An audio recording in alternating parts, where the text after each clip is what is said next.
Hello, and welcome to another positive cinematic spotlight, where we look at movies to find encouragement and inspiration for the education community.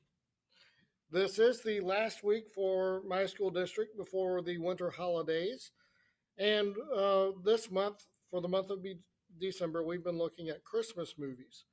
Um, and today, I want you to think about your favorite Christmas movie. What is your favorite Christmas movie? Because uh, many of us have that one movie that the Christmas holidays, the Christmas break, the winter holidays would not be complete without watching. It may be one of the classics like "It's a Wonderful Life," which I discussed earlier this week. It may be an unconventional uh, Christmas movie like Die Hard, which I've spoken about this month, or Gremlins, or Batman Returns, or Home Alone. It may even be one of the TV specials like Charlie Brown's Christmas special and Rudolph the Red-Nosed Reindeer and the like. And think about um, why that movie or special is important for you to relive every year. For me, it's the Muppet Christmas Carol, which came out in 1992. That is my all-time favorite Christmas movie, and it's a must-watch for me. And by virtue of me, yes, I do make my children watch it with me every Christmas Eve.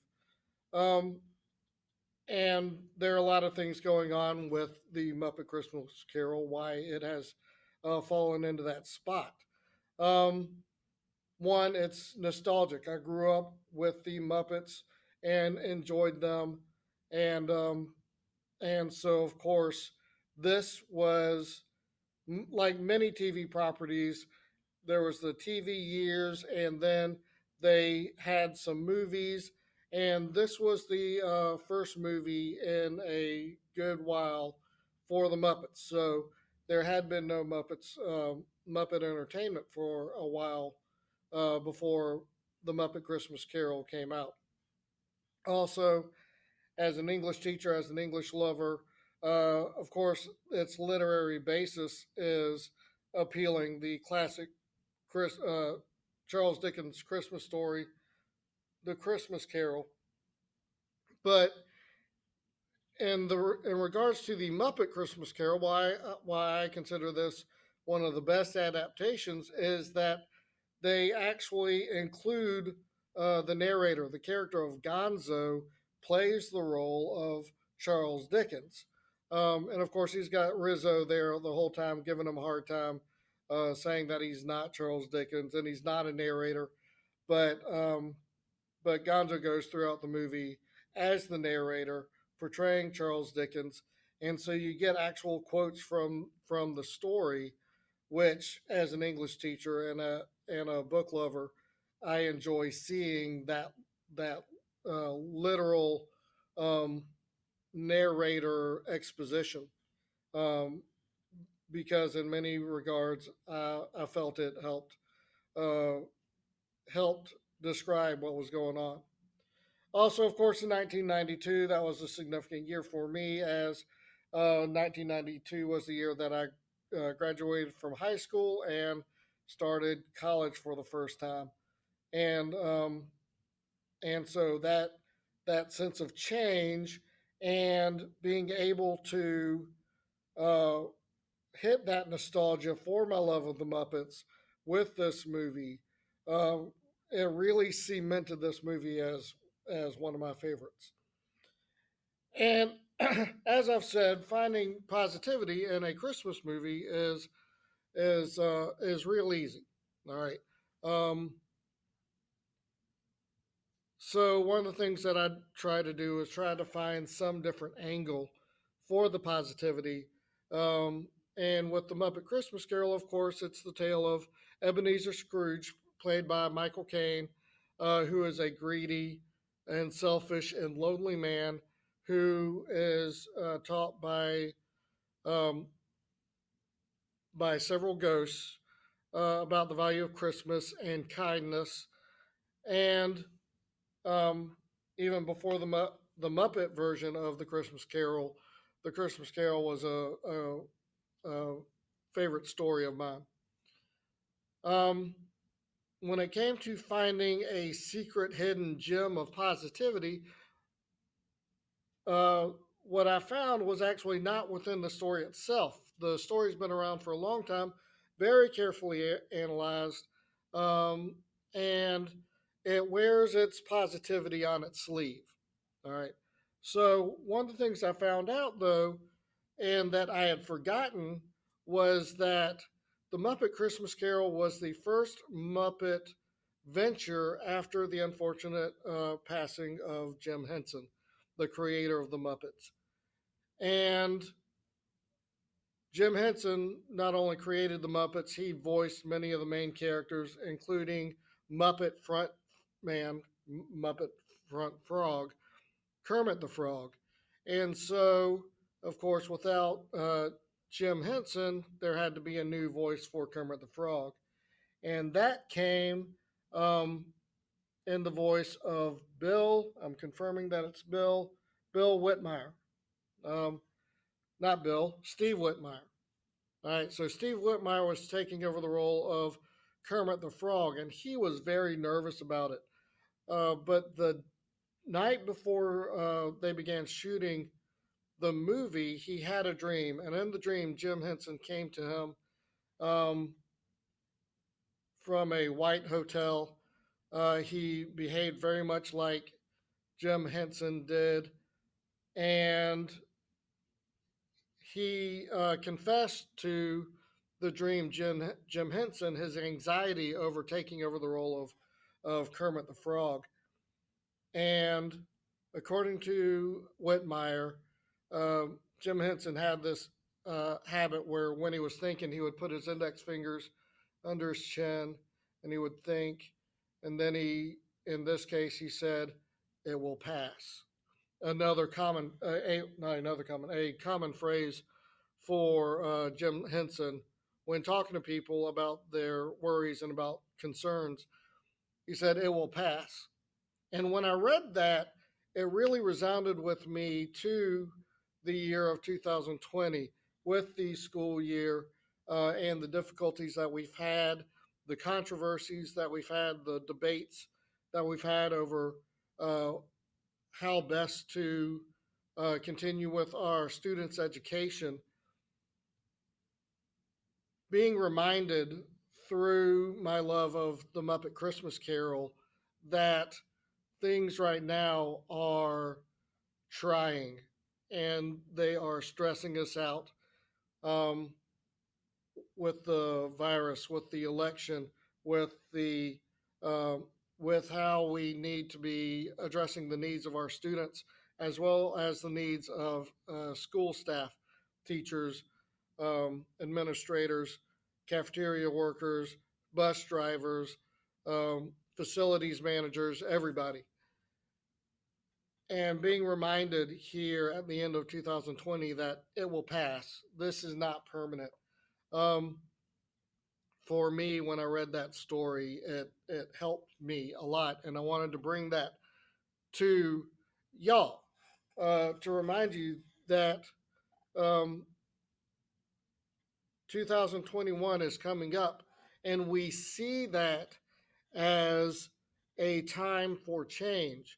And logically, we can sit there and say, yes, um, it's the beginning of a new year, but really, time is an artificial construct for made by man to better understand the passage of existence and to measure uh, how we go about our daily lives and keep us on schedule and all that kind of stuff, right? Um, we can sit there and say that, and that means that at midnight, switching from December 31st to January 1st, does not really, in the grand scheme of things, mean anything. And yet, every year we honor that change as a chance to, um, as a sign that things can change and we can make differences in our lives and our attitudes. and that things will pass. Nothing is permanent. We can get past whatever troubles that we are facing, and I think that's a an important thing for us to remember. And I want, I hope everybody can spend their winter holidays reflecting on the past year. We've it's hard to avoid the negatives of the year 2020, but there were positives in there also. So focus on those positives and focus on the positive that you want to have in 2021. We we can only have so much of an impact individually on things like the coronavirus, on the direction that the government goes in. But we have 100% control over how we react to these situations and how we feel about these situations. And I encourage everyone to spend this winter holiday resetting, reflecting on the positives, looking forward to more positives, and how you can help make those positives um, a guarantee. What can you do to make 2021 the best year ever? It may not be about the virus. It may not be about the government. It may not be about exactly how uh, school is handled because, again, we can only do so much.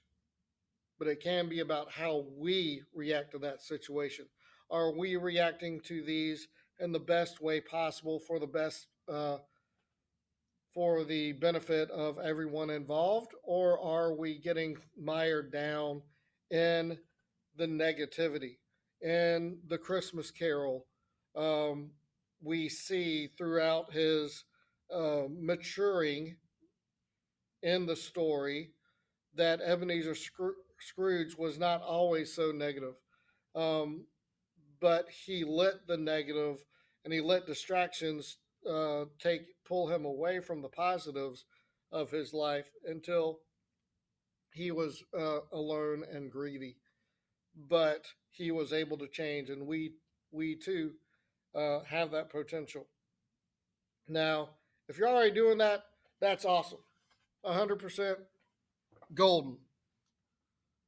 But we're all human, and as much as I talk about positivity, I have my days where it's hard for me to remind myself. Like I said, it was the story of Steve Whitmire and his dream that reminded me it will pass.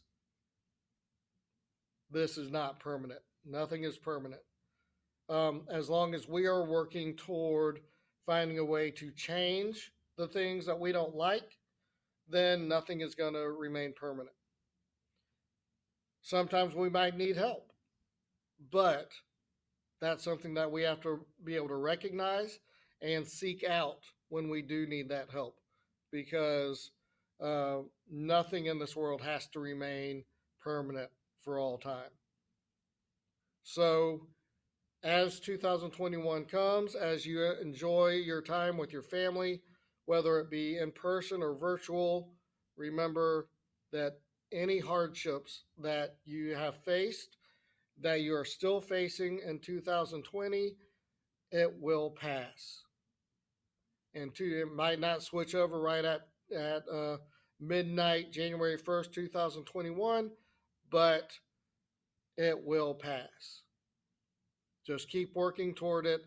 And when you need help, seek out that help because uh, there are people out in the world that are willing and able to help you achieve the the changes in your life that you want.